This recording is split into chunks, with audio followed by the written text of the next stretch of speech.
오늘 주신 말씀 우리가 많이 대했던 미가서 7장 7절 5절로 7절의 말씀을 오늘 한번 보시도록 하겠습니다.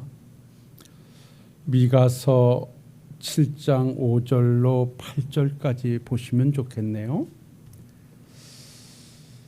구약성경 1296쪽입니다. 제가 받들도록 하겠습니다.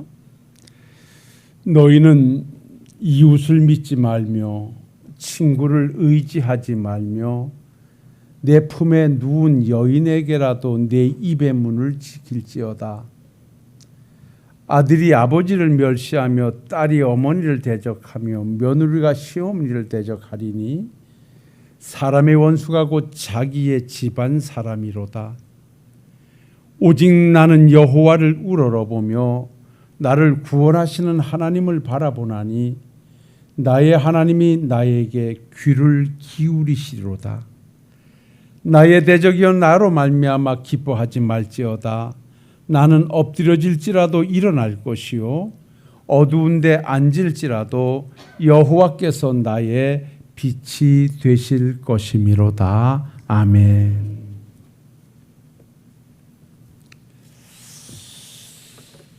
네.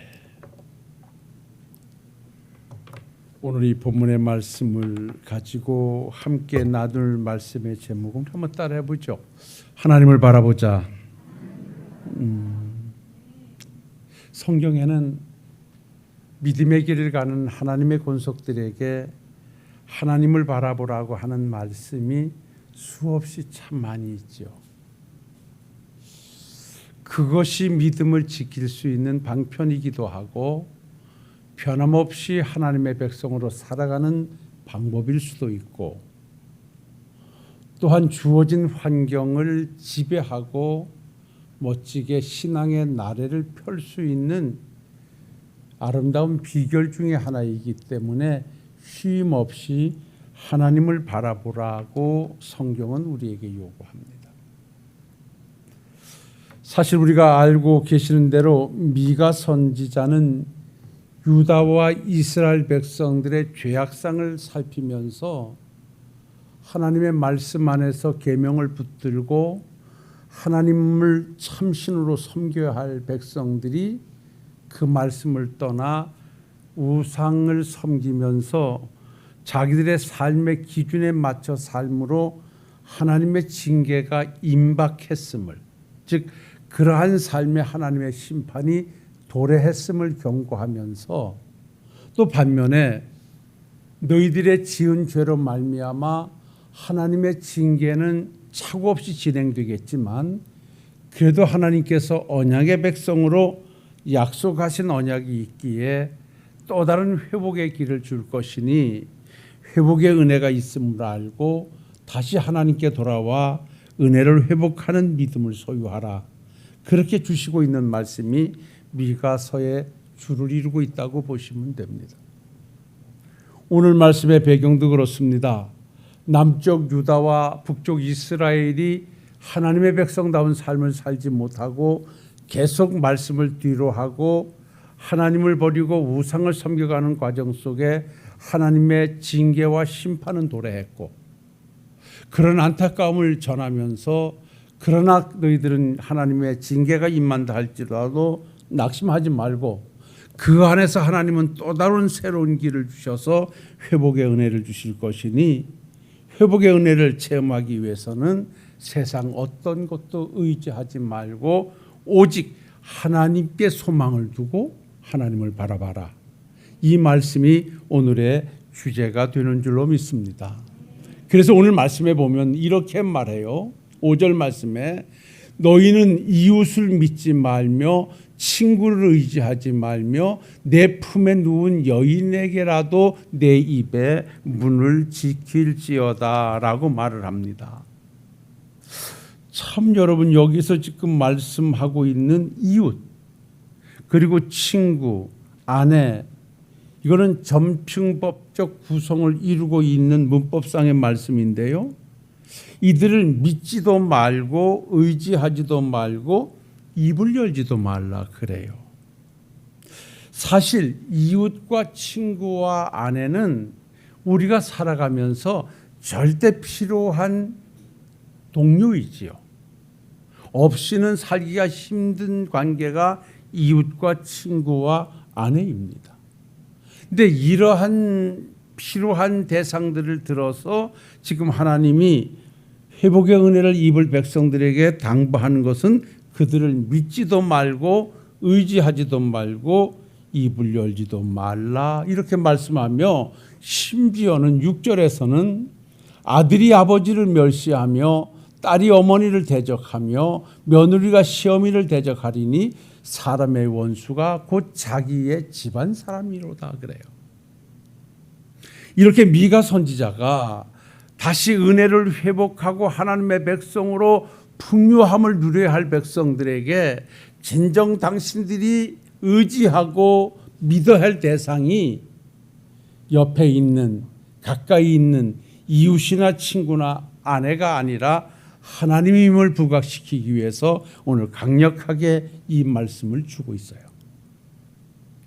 그렇다고 해서 우리에게 필요한 이웃이나 친구나 아내 되는 이 가까운 사람을 사랑하지 말라, 의지하지 말라, 입 밖에도 내지 말라고 하는 것은 그들을 대적하라는 말이 아니라, 실제 우리가 살아봐서 알고 계시겠습니다마는 나와 아무리 가까운 사람이라 할지라도, 나에게 아무리 힘이 되는 사람이라 할지라도 나와 함께하는 사람은 내가 언제까지나 사랑해야 할 대상이지 의지할 대상은 아니라는 거예요. 그런데 우리가 사랑해야 할 대상을 어느 순간에 의지할 대상으로 가져가다 보면 거기에서는 낙심하게 되고 실망하게 되고 더 큰 좌절을 맛보게 돼요. 쉽게 보면 아내나 남편을 그야말로 의지하고 믿어서 내가 믿고 의지한 것만큼 나에게 충분한 대가가 주어졌다고 생각하는 사람들 그렇게 많지 않을 거예요. 심지어는 내 낳은 자식이 얼마나 사랑스러웠습니까? 얼마나 사랑스럽습니까? 돌아가실 때까지도 그 사랑을 놓지 못하는 것이 부모일진데, 그 자식이라고 하는 것은 언제까지나 나의 사랑의 대상이지 의지의 대상은 아니라는 거예요. 물론 내가 사랑하다 보면 때로는 내게 의지가 되고 힘이 되는 부분도 있지만 그거는 순간순간이지 절대적인 의지와 위로가 될 수는 없다는 것이 우리가 살아오면서 체험하고 살아오면서 느끼는 것이에요. 사실 우리가 이웃이나 친구나 아내를 의지하지 말고 거기다가 믿지도 말고 입 밖에도 내지 마라. 사실 세상에 있는 권력도 그렇고요. 세상에 있는 관계도 오늘까지는 죽고 못 살 것 같다가도 한순간 내 마음에 들지 않거나 어떤 상황이 벌어지면 언제 그랬냐는 듯이 돌아설 수 있는 것이 인간관계이거든요. 우리 교회가 여기까지 오면서 얼마나 수많은 성도님들과 함께 했습니까? 한때는 그들과 영원히 함께 할 것 같았지만 그렇지 않잖아요. 이것이 바로 우리가 함께하는 우리들과의 관계에서의 보여주는 한 단면입니다. 그래서 나와 함께하는 세상의 모든 것들은 내가 사랑할 대상이지 의지할 대상이 아니라는 것 오늘 하나 전제한다면, 여기서 그러면 우리가 이 험난한 상황을 힘에 겨운 삶의 여정을 어떻게 이겨갈 수 있는가? 오늘 미가 선지자는 오늘 7절에 이렇게 말합니다. 오직 나는 여호와를 우러러 보며 나를 구원하시는 하나님을 바라보나니 나의 하나님이 나에게 귀를 기울이시로다. 나의 대적이여 나로 말미암아 기뻐하지 말지어다. 나는 엎드러질지라도 일어날 것이요 어두운 데 앉을지라도 여호와께서 나의 빛이 되어 주실 것이미로다. 여러분이요, 사람은 가다가 넘어질 수 있습니다. 사람은 살다 보면 캄캄한 곳에 갇힐 수도 있습니다. 그런데 넘어질 때 일으킬 자 있고 어두운 데 있을 때 빛이 될 자 있으면 그건 아무 문제가 되지 않습니다. 바로 미가 선지자는 이스라엘 백성들이 죄악으로 말미암아 엎드려졌고 죄악으로 말미암아 캄캄한 데 있어서 너희들에겐 소망이 없이 보인다 할지라도 절대 그렇지 않다. 너희들에게 빛이 되어주고 일으켜줄 자가 있는데 그거는 가까운 친구나 친척이나 아내 같은 이웃이 아니라 나의 구원자 되시는 하나님이시니 하나님을 우러러보고 하나님을 바라보자라고 오늘 외치고 있는 것입니다. 사랑하는 성도 여러분들이요, 여러분들의 삶의 현장은 어떻습니까? 진정 여러분들은 지금 무엇을 보고 기뻐하고 무엇을 보고 좌절하고 무엇을 보고 행복해하고 무엇을 보고 지금 좌절하고 있습니까? 내가 바라보는 것이 세상 어떤 것이라고 한다면 그것에 눈을 돌려 오늘도 나를 구원하시는, 나를 새롭게 하시는, 나를 회복하시는 하나님을 바라보고 하나님에게 소망을 품는 우리 식구들이 되시기를 주님의 이름으로 축원합니다. 성경에는 여러 곳이 하나님을 바라보기를 촉구하죠. 우리가 늘상 되뇌이는 말씀이긴 하지만 절망적인 상황에서 그 상황을 보고 좌절하는 백성들에게 그것 보지 마라, 그것을 지배하고 해결하실 하나님을 바라보라고 외침이 성경에 기록되어 있습니다. 이스라엘 백성들이 홍해 앞에서 그러지 않았습니까? 홍해를 바라보고 쫓아오는 애국 군대를 바라보고 이제는 죽었구나, 끝났구나 라고 좌절하고 아우성칠 때 믿음의 사람 모세는 그러지 마라, 두려워하지 마라, 여호와 하나님을 바라보라, 그분의 구원을 봐라, 그들이 너희를 위하여 싸워 주실 것이라고 외쳤던 사실, 그리고 하나님께서 이스라엘 백성들과 함께 하셔서 홍해를 육지와 같이 건너고 그들을 괴롭히고 쫓아왔던 애국 군대를 그 홍해에다 수장시켜 버림으로 이스라엘에게 승리를 주셨던 사실을 우리는 너무나 잘 알고 있습니다. 이러한 측면에서 사랑하는 성도 여러분들이요, 오늘도 우리가 바라봐야 할 대상은 세상이 아니라 친구가 아니라 환경이 아니라 그것을 지배하시는 하나님인 줄로 믿고 하나님만을 바라보고 하나님 앞에서 살아가시는 우리 식구들이 되시기를 주의 이름으로 축원합니다. 히브리 기자는 이렇게 말했습니다. 그러므로 우리에게 구름과 같이 둘러싼 허다한 증인들이 있으니 너희들은 신앙의 경주에 임하면서 얽매이기 쉬운 죄와 무거운 것들을 벗어버리고 인내로서 믿음의 경주를 하며 우리를 온전케 하시는 이인 예수를 바라보자 그랬습니다. 신앙의 경주에서 바라볼 이가 누구냐? 믿음의 주여 온전하게 하시는 이라 그랬습니다. 믿음의 창시자가 되고 믿음의 완성자가 되시는, 우리의 모든 삶의 일거수 일투족을 살피고 주관하시는 하나님 우리 예수님을 바라보고 달려갈 때 그 신앙의 경주에서 인생의 여정에서 승리할 수 있음을 말씀하고 있는 것이니 우리 사랑하는 식구들은 오늘부터 남은 삶의 여정에서는 오직 세상 바라보고 낙심하지 말고 하나님 바라보고 믿음의 길에서 승리자로 우뚝 서 주시기를 주님의 이름으로 축원합니다. 자, 그렇다면 저는 오늘 이 본문의 말씀에서 7절에서 주시는 오직 나는 여호와를 우러러보며 나를 구원하시는 하나님을 바라보나니 나의 하나님이 나에게 귀를 기울이시리로다 라고 하는 이 하나님을 바라보자, 하나님께 소망을 두자라고 하는 이 말씀의 의미가 뭔가, 하나님을 바라본다는 의미가 뭔가 몇 가지가 있는데 한 2시간에 걸쳐서 이 말씀을 좀 찾아가 보겠습니다. 우선 성경이 말씀하는 믿음의 길을 가는 백성들이 절망적인 상황에 있을 때, 어려움에 봉착해 있을 때, 지금 이렇게 미가 선지자가 외치는 이스라엘 백성들의 죄악성으로 말미암아 징계의 심판이 임할 때 다시 그 은혜가 회복될 수 있는 유일한 길이 하나님이니 하나님을 바라보라고 외치고 있는 이 말씀의 의미가 뭔가, 여기 바라보라고 하는 이 말씀은 따라합시다. 하나님에게 소망을 둬라. 할렐루야.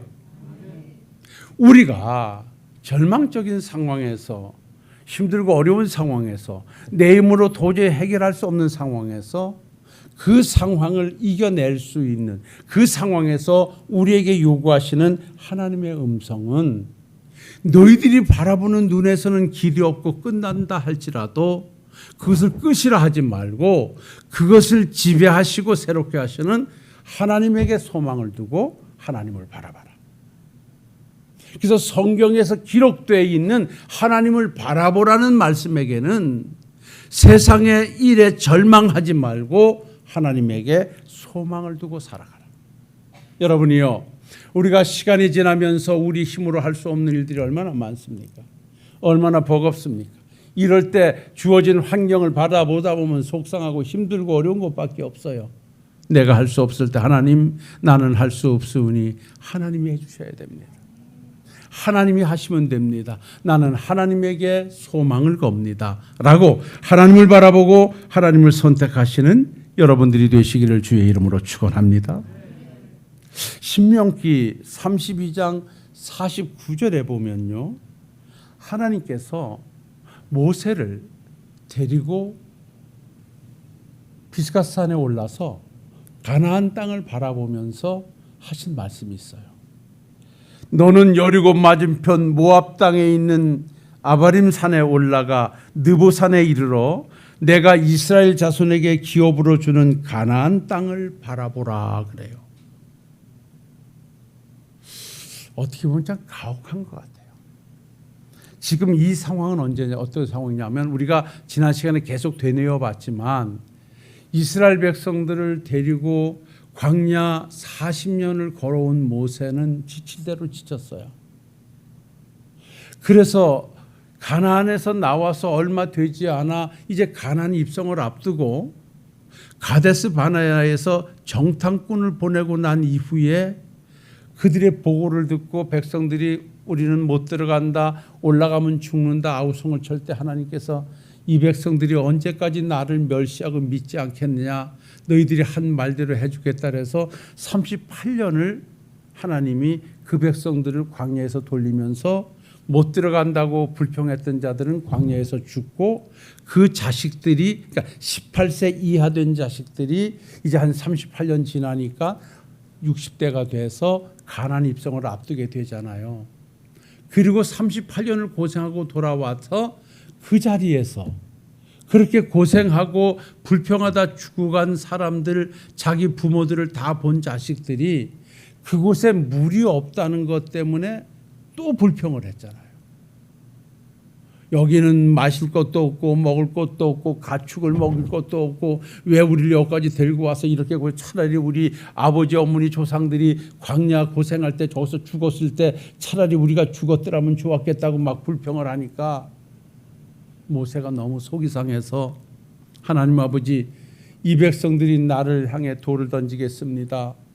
모세야, 장로들 데리고 지팡이를 들고 내가 명령하는 곳에 서서 그 바위에 명령하여 물을 내라 하셨다 그랬잖아요.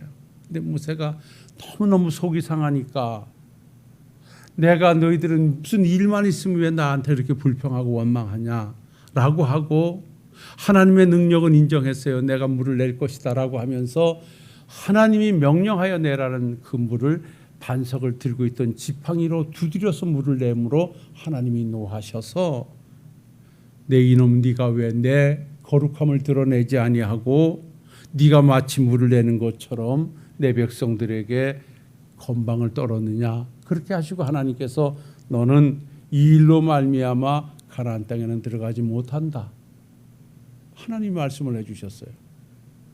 그러니까 하나님께서 그 40년 고생에 끌고 온 모세의 그 실수를 용납하지 않으시고 하나님의 거룩함을 드러내지 않았다는 것 때문에 가나안에 못 들어간다. 그러면 모세는 못 들어가는 거예요.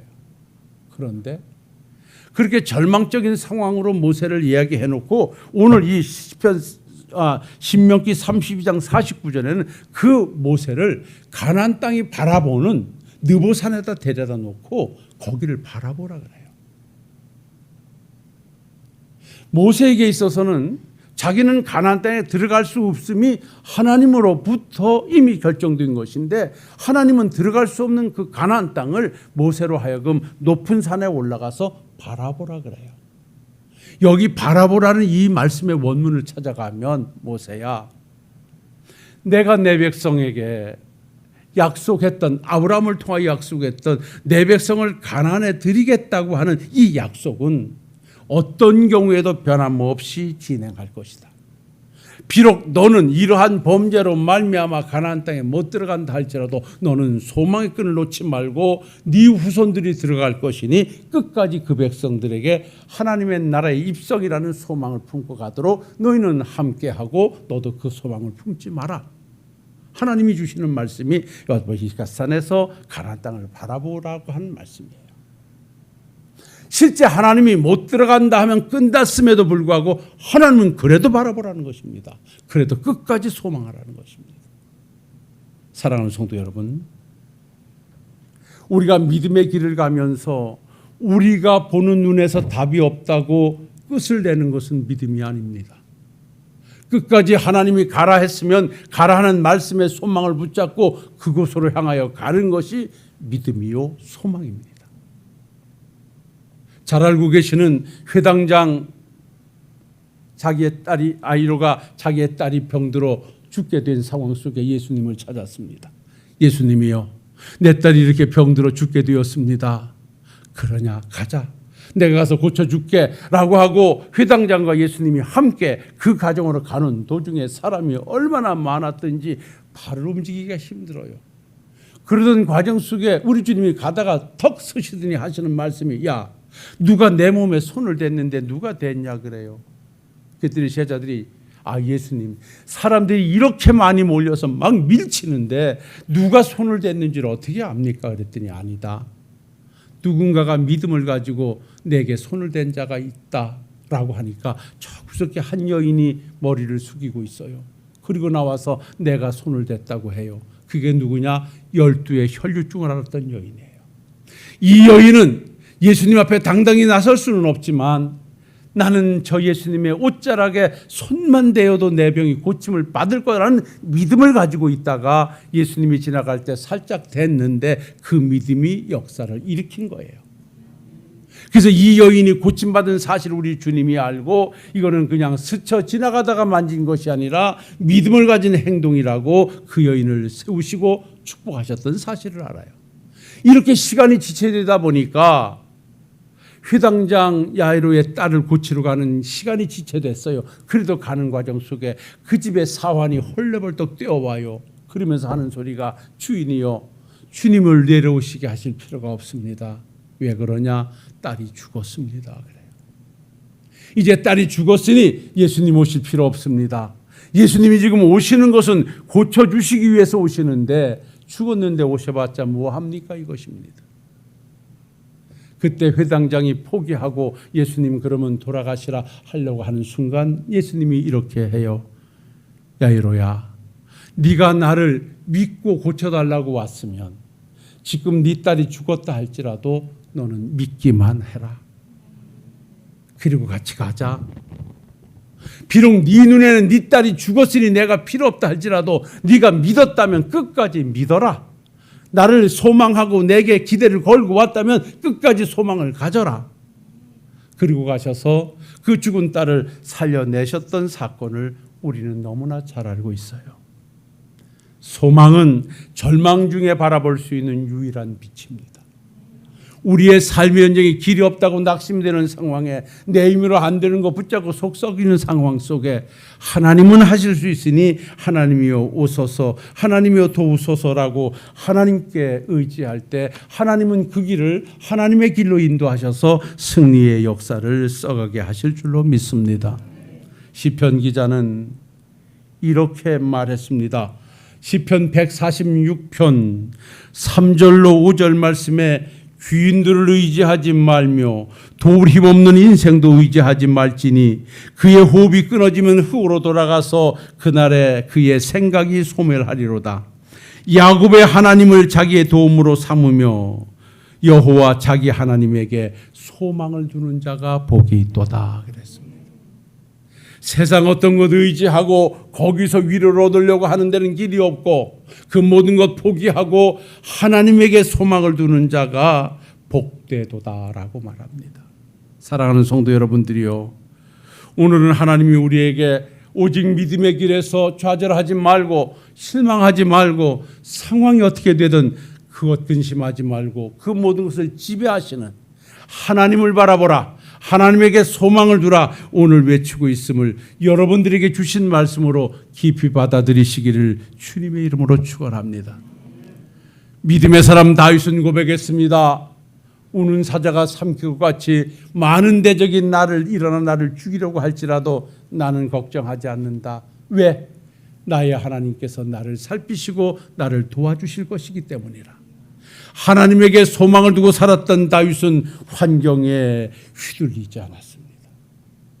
시편 146편에 왜 하나님께 소망을 두라고 말씀하고 있습니다.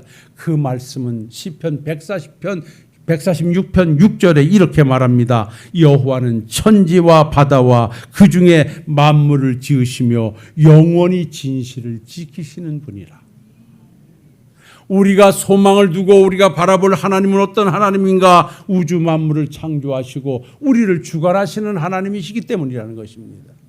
그래서 하나님께서는 죽은 자도 살려내시고 물이 변하여 포도주가 되게 하시며 인간의 어려움을 해결하시는 분이 우리 하나님이시니, 오늘 이스라엘 백성들을 향하여 아무리 너희들이 범죄로 말미암아 너희들이 심판은 진행된다 할지라도 거기서 다시 회복될 은혜의 길이 있으니 그 길은 하나님에게 소망을 두는 것이다, 하나님을 바라보는 것이다 라고 외침이 우리에게 주시는 말씀으로 받고, 내 육신은 후패해가고 내 삶은 좀 피폐해가고 삶은 어려워진다 할지라도 그것 때문에 믿음이 잃지 말고 그것을 주관하시는 하나님을 바라보고 하나님에게 소망을 두고 남은 삶을 멋지게 살아내셔서 하나님을 선택한 자가 받는 아름다운 복이 여러분들의 것이 되실 수 있기를 주님의 이름으로 축원합니다.